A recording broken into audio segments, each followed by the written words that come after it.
아멘. 하나님께 영광이 된 줄 믿습니다.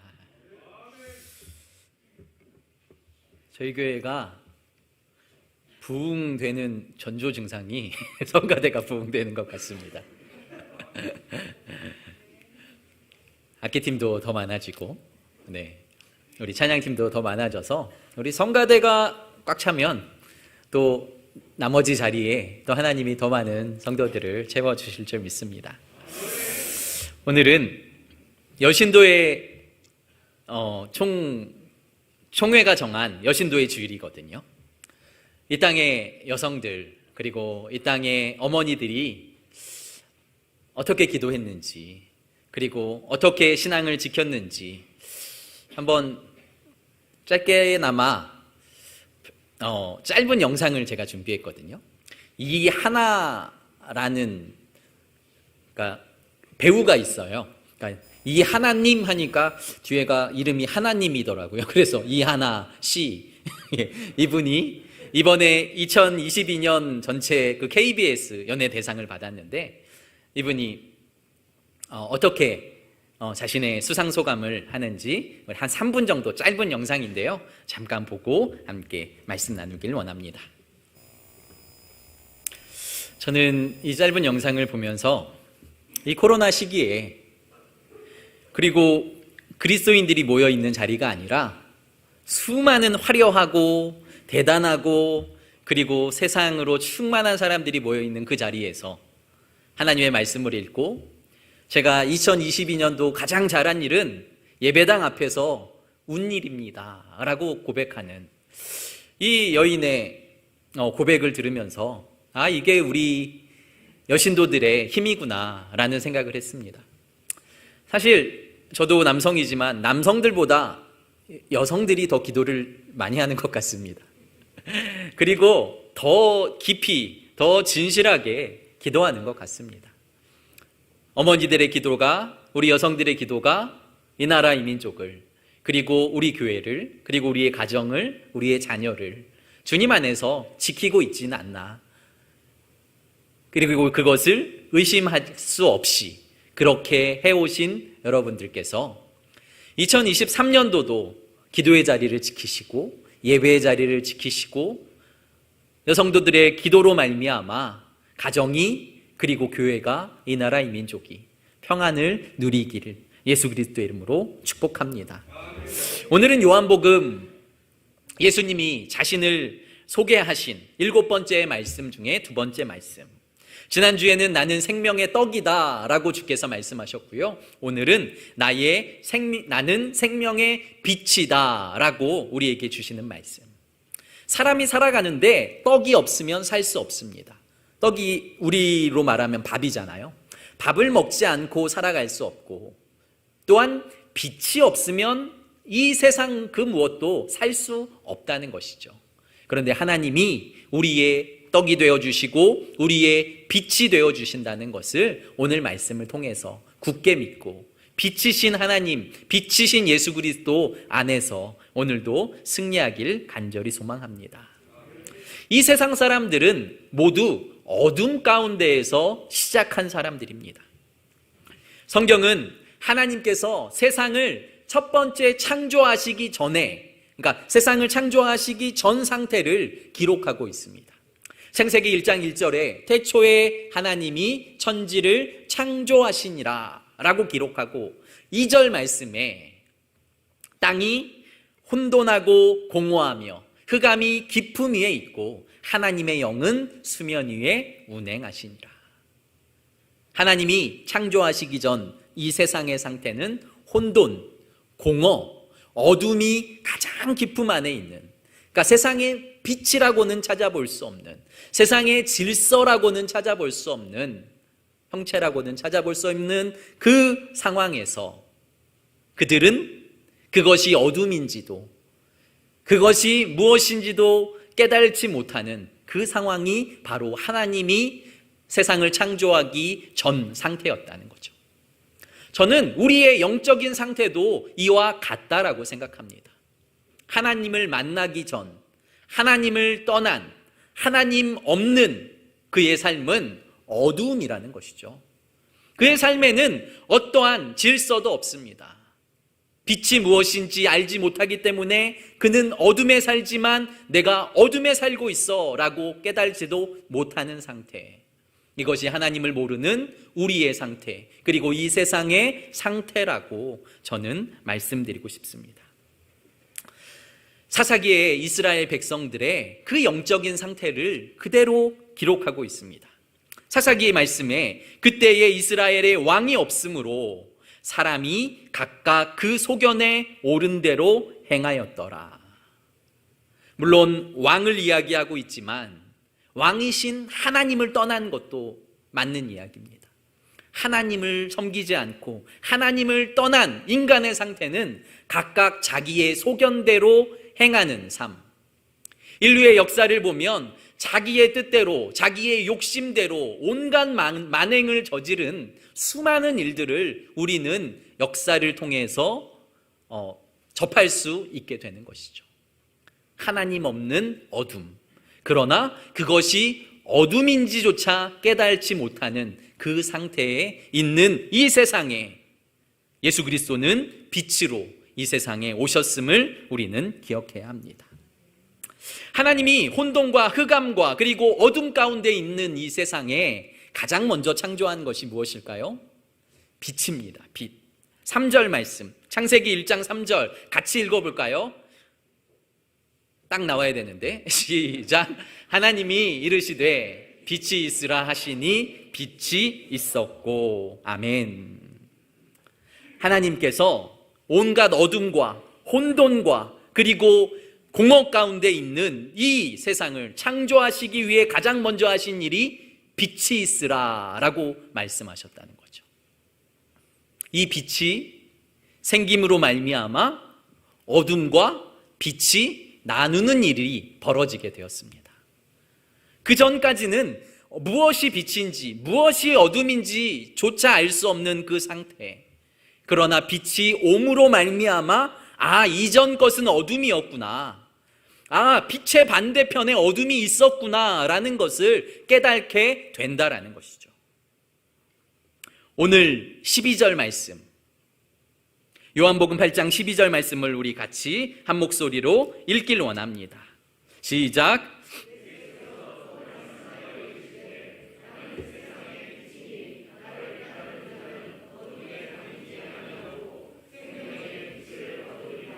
아멘. 나는 세상의 빛이니. 빛의 역할은 무엇일까요? 여러 가지 역할이 많죠.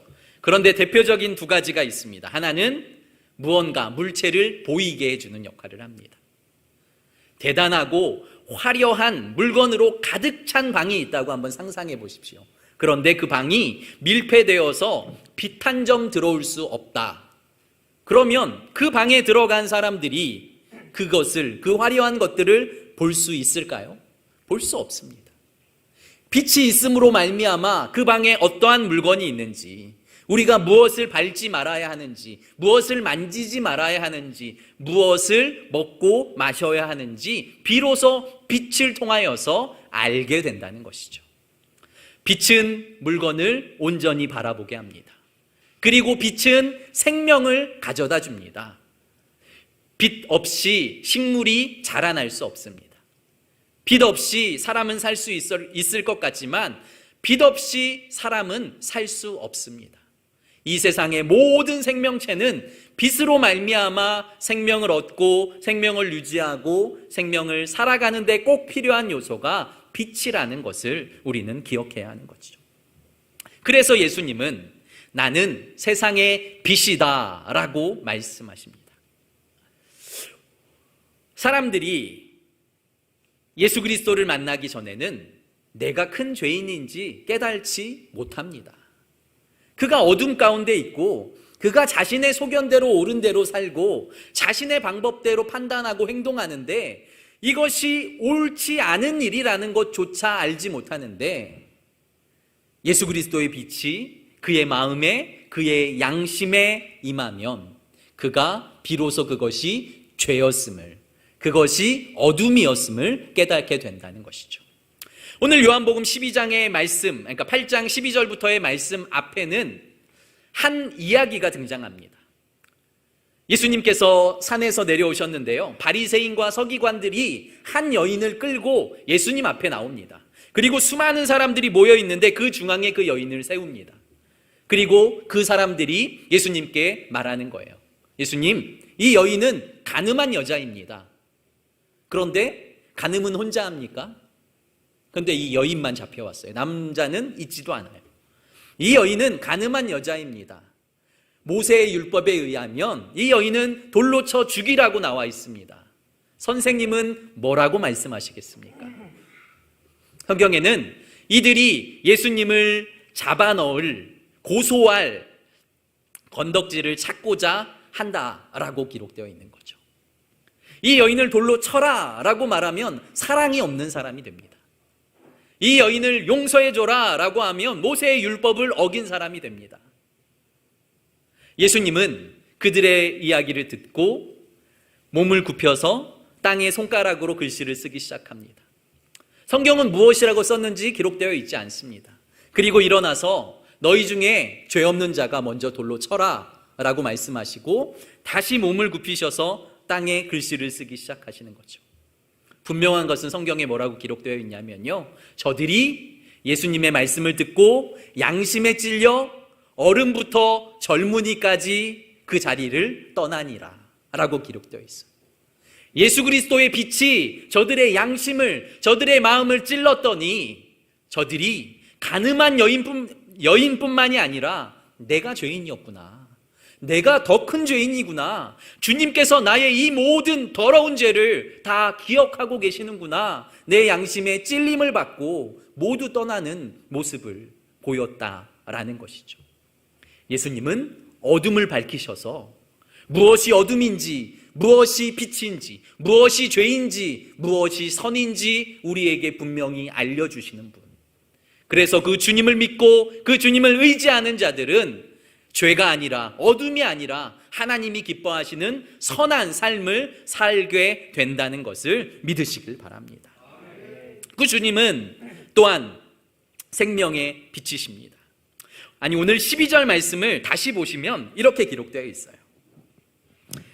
예수께서 또 말씀하여 이르시되 나는 세상의 빛이니 나를 따르는 자는 어둠에 다니지 아니하고 생명의 빛을 얻으리라. 가늠한 여인을 잡아온 자들이 예수님의 말씀을 듣고 그 글을 읽고 그들이 양심에 찔렸다라고 말하잖아요. 그리고 다 떠났다라고 말하잖아요. 그런데 오늘 말씀은 예수님이 다 떠난 사람들을 다 떠나보내고 예수님이 제자들에게 하신 말씀이 뭐냐면요, 나를 따르는 자는이에요. 나는 세상의 빛인데 그 빛임을 깨닫고 나를 따르는 자는 어둠으로 다니지 않고 생명의 빛을 얻게 된다라고 말하는 거죠.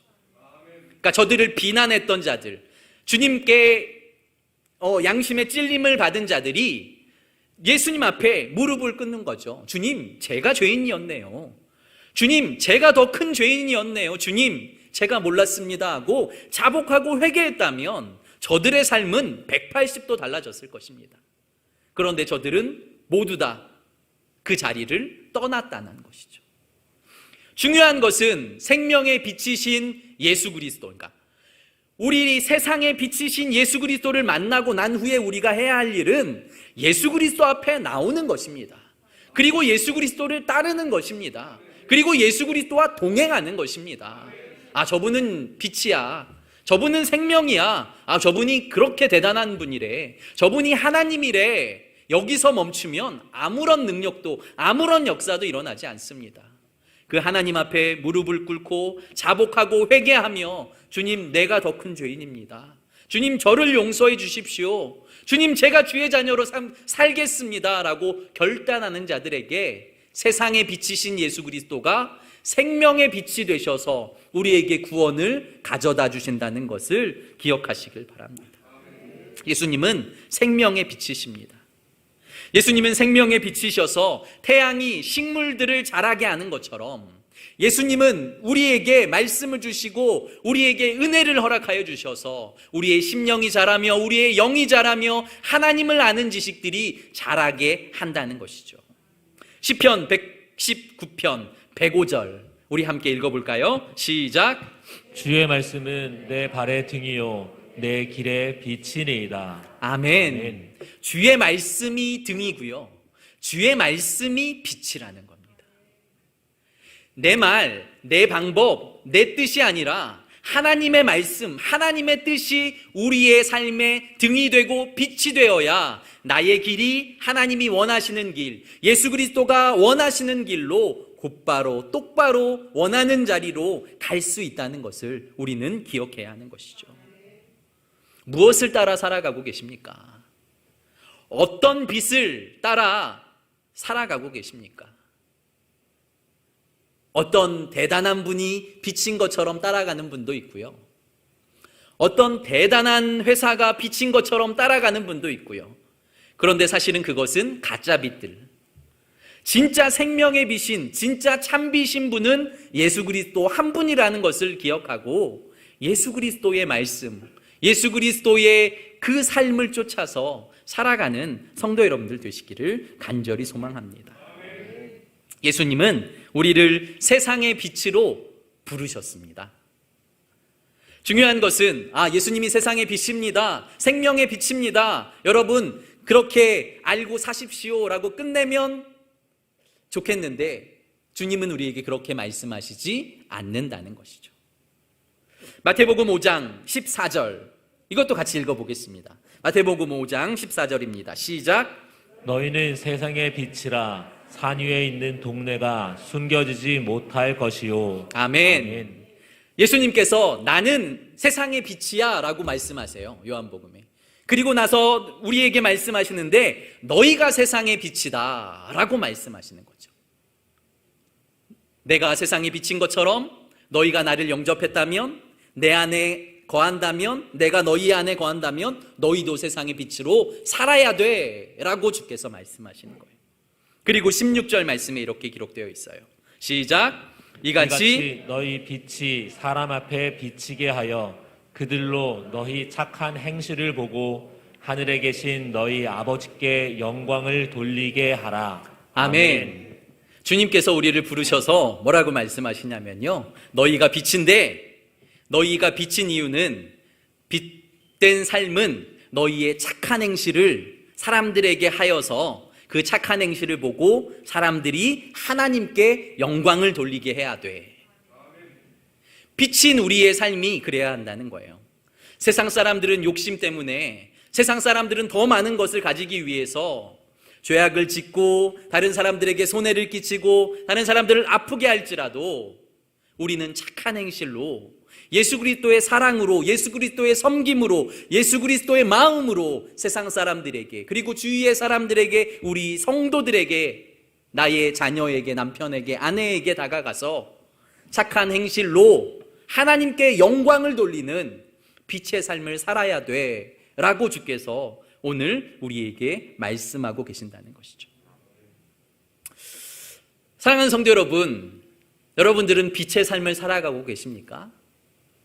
여러분들의 착한 행실을 보고 진짜 당신이 믿는 하나님 나도 믿고 싶어.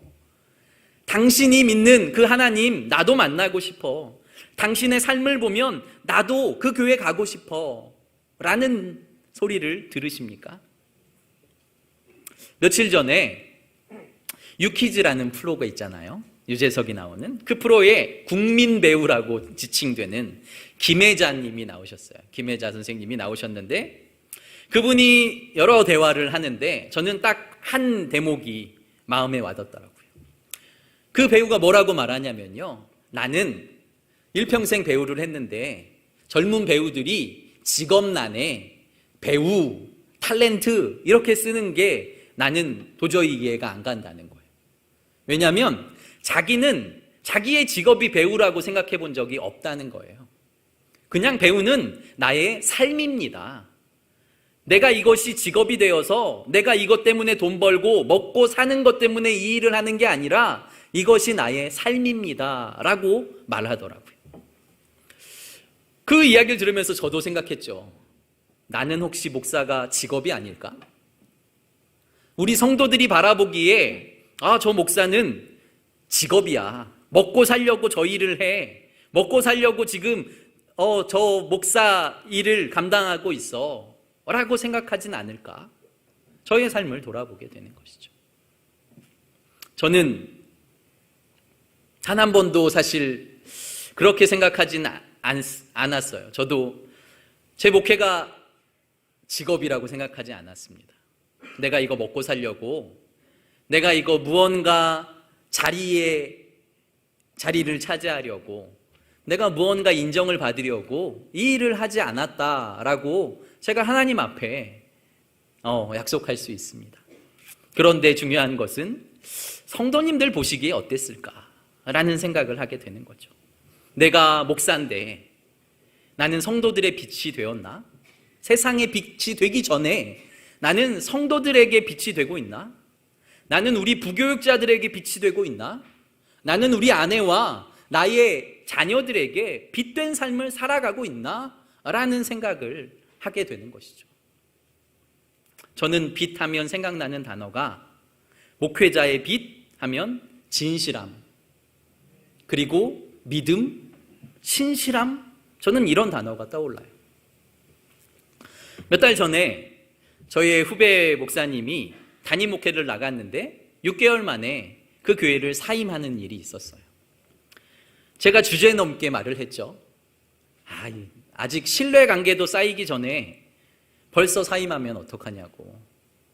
그래도 5년이라도 3년이라도 안 되면 함께 생활하면서 목사님의 신실함을, 목사님의 믿음을 보여주고 그래도 안 되면 그때 사임하면 어땠을까라는 말을 건넸습니다. 그런데 그 말을 되새겨야 할 게 저더라고요. 나는 신실한가? 나는 진실한가? 성도들이 보기에 나는 괜찮은 사람인가? 진짜 목사다운가? 라는 생각을 하게 되었습니다. 제가 2주간, 지난 2주간 참 마음이 무거웠습니다. 1월 첫 주에 귀한 분을 모셔서 찬양 집회를 했잖아요. 찬양 집회 너무 은혜롭고 너무 좋게 마무리했는데 한 가지 미스가 있었어요. 그 USB가 너무 비쌌다는 거죠. 생각도 못했던 일입니다. 지금까지 오셨던 분들이 다 10,000원, 15,000원 이랬잖아요. 그래서 우리 부교역자들에게 그 테이프 얼마인지 좀 알아보라고 했는데 우리 부교역자들이 안 붙어 있다고, 모르겠다고, 안 알려준다고 하는 거예요. 그래서 저도 물론 선교를 위해서 사용하는 일이에요. 그래서 선교를 위해 사용하는 일이니까요, 많이 사세요. 제가 얘기했어요. 그랬는데 다 끝나고 목사님 7만 원이었어요. 제가 정말 한 대 맞은 것 같아요. 7만 원? 그러면서 예배 마치고 교역자 회의를 하면서 우리 다시는 이런 실수하지 말자. 우리 성도들이 정말 힘들었겠다라는 말을 했습니다. 그런데 들리는 이야기가 있는 거예요. 이거 오해하지 마세요. 그러니까 제가 실수한 거니까. 담임 목사가 이거는 다 알고 짜고 한 거라고 이런 소리가 들리는 거예요. 그래서 제가 딱 드는 생각이 내가 먼저 신뢰를 얻어야겠구나. 내가 먼저 믿음을 못 줬네. 담임 목사가 하는 말인데 거기에 다른 의미를 부여하는 분들이 계시네 라는 생각을 하게 된 거죠. 미국에서 목회하시는 분이 한 번은 성도들에게 이렇게 얘기했대요. 여러분, 우리 찬양 집회를 합시다 만약에 하면 이 찬양 집회를 합시다 라고 얘기했는데 성도들 중 한 명이 와서 이렇게 얘기하더래요. 목사님, 그걸 하는 진짜 뜻이 뭐예요? 라고 묻는 거예요. 그러니까 이 목사님이 너무 충격이었대요. 목회자가 옳으면 옳다고 얘기했는데 그것을 다르다고 받아들이는 성도가 있네? 이건 어떻게 해야 되나? 라는 마음을 가졌다는 거죠. 저도 그 마음이 들었어요. 저도. 이거 나 담임 목사인데 내 말이 옳으면 옳다고 믿어지지 않으면 내 설교가 옳게 들릴까? 내가 한 설교가 그들에게 은혜가 되고 능력이 되고 하나님을 만나는 일이 될까? 라는 생각을 하게 되는 거죠. 제가 성도들에게 가장 듣고 싶은 말씀, 아니지만 목사님 설교가 너무 좋아요, 목사님 잘생겼어요, 목사님 대단해요, 이런 거 말고 가장 지금도 기억에 남는 말씀 하나가, 목사님 말씀 들었는데 하나님이 살아계신 것 같아요. 저는 이 말이 너무 좋더라고요. 내가 아니라 내 말씀을 통해서 하나님이 살아계심을 느끼게 됐다는 것 자체가 얼마나 기쁜 일이에요. 오늘 이 12장 후반절 말씀에 보면 이런 대화가 나와요. 예수님께서 나는 생명의 빛이야, 나는 세상의 빛이야 라고 말씀하시니까요, 바리새인 한 사람이 나와서 예수님께 말해요. 당신을 지금 증거하고 있으니까 이건 불법이라고, 내가 나를 증거하는 법이 어딨냐고, 이건 옳지 않은 일이라고. 13절에 그렇게 이야기하니까요, 예수님이 아니다, 내가 나를 증거해도 그것은 옳은 일이야. 왜냐하면 나는 내가 어디서 왔고 어디로 가는지 아는 하나님이고, 너희는 내가 어디서 왔는지 어디로 가는지도 모르는 자들이기 때문에 나는 내가 나를 증거해도 나는 옳은 일이야. 그러나 내 안에 계신 하나님께서, 나를 보내신 하나님께서 나를 증거하기 때문에, 나와 하나님이 나를 증거하기 때문에 나는 두 사람의 증인으로 나는 옳은 증거를 보이는 거야 라고 주께서 말씀하시는 거예요. 그러면서 드는 생각이 있었어요. 예수님은 하나님이 증거해 주셨는데, 증인이 돼 주셨는데, 나는 누가 증인이 돼 주지? 물론 하나님과 예수님이 저의 증인이 되어 주실 거예요. 믿어요. 그런데 이왕이면 우리 성도들이 제 증인이 되어 주셨으면 얼마나 좋을까. 우리 목사님은 진실해, 우리 목사님이 옳다고 하면 옳은 거야, 우리 목사님이 아니라고 하면 아닌 거야. 물질 때문에, 어떠한 자리 때문에 제가 사역을 하고 있다면 옳은 목사가 아니라고 생각합니다. 사실은 그래서 2주 동안 고민하면서 제가 이 교회에 오기 전부터 사실은 생각한 게 있어요. 그리고 나서 친구들에게, 야, 나 이 얘기 교회에서 하고 싶은데 할까? 친구 목사들이 절대 하지 마. 안 돼. 어떤 얘기냐면요, 두 가지를 하고 싶은데요. 첫 번째로는 여러분들의 신뢰를 받는 목사가 되고 싶어서요, 자리에 연연하지 않는다는 뜻에서 7년 후에 재시민 투표를 하고 싶습니다. 그러니까 담임 목사로 제가 7년 동안 열심히 교회를 섬길게요. 그리고 난 후에 딱 한 번입니다. 7년 후에 이 사람이 진실해, 이 사람이 신실해 하면 투표하시고요, 아니면 반대표를 던지십시오. 7년 후에 투표하겠습니다. 그리고 물질에 연연하지 않는 목사로 여러분들한테 서고 싶습니다. 이건 다른 분들에게도 영향이 끼쳐서 사실은 사실은 고민을 많이 했어요. 야, 우리 목사님 7년 재신임한데, 그러니까 다른 목사님들도 그렇게 해야 되는 것처럼. 아니요, 우리 교회에 저에게만 해당되는 일이라고 꼭 생각해 주셔야 돼요. 그리고 또 다른 목사님들에게는 절대, 분명히 이거 장로님들이 가셔서 다른 교회 장로님들한테, 야, 우리 교회 목사님 그러신데 라고 얘기하시면 안 돼요. 왜냐하면 그분들의 목회가 있고 그분들의 생활이 있잖아요. 또 한 가지는 물질에 대한 문제예요. 제가 올해부터 저의 사례를 동결하고 싶습니다. 제가 7년을 하든 20년을 하든 저의 사례를 동결하고 싶어요. 왜냐하면 물질 때문에 내가 사역합니다, 이것 안 하고 싶어서. 그런데 이것도 저에게만 해당돼야 하는 게, 제가 그래도 우리 노예의 한 40-50개 교회가 되면 제가 10손가락 안에 드는 사례를 봤거든요. 많이 봤거든요. 물론 세상에 비하면 많지 않죠. 그런데 목회자들에 비하면 많은데, 야, 우리 목사님 사례 동결한대. 또 이 얘기에서 다른 교회 가서 저보다 훨씬 말도 안 되게 받으신 분이 너무 많거든요. 우리 부목사님들보다 적게 받으시는 분이 대다수예요. 그런데 그 목사님들에게 동결 뭐 이런 얘기 들리지 않았으면 저에게만 해당되는 말씀. 이렇게라도 신실함을 보이고 싶어요. 뭐 자리 때문에 물질 때문에 하는 것 아니라 오직 예수 그리스도의 복음 때문에 저는 복음을 전합니다. 저의 진실함이 증명되지 않으면 제가 이 자리에서 사역하는 게 무슨 소용이 있겠습니까? 제가 이 자리에서 말씀을 전해도 여러분들이 진실함으로 받아들이지 않으면 무슨 역사가 일어나고 무슨 은혜의 기적들이 일어나겠습니까? 사랑하는 성도 여러분, 무엇보다 바라고 소원하는 것은 빛이신 예수 그리스도를 따라 빛의 삶을 사셨으면 좋겠어요.